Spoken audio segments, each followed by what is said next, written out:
I started with picture books, and I love the picture books.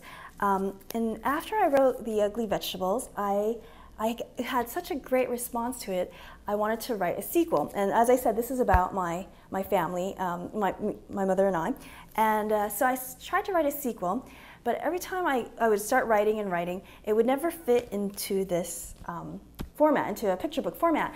And I kept struggling with it for, I think, over 3 or 4 years, trying to get it to fit into a picture book format, until finally I said, oh, maybe it just doesn't want to be a picture book. Maybe I should just keep writing and see what happens. So I kept writing, and that became my very first novel, The Year of the Dog.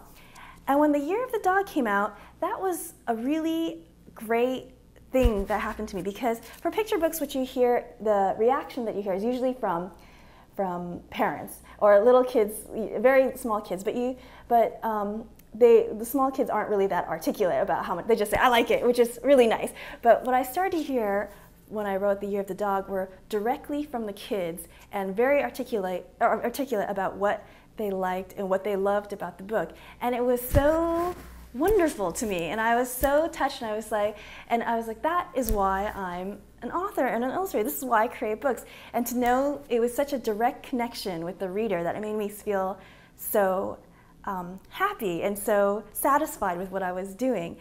And then the best thing that happened to me was at a book signing. I was signing, I think, The Year of the Rat, and this girl came up to me, and her mother said, "We love your books. We've grown up on them."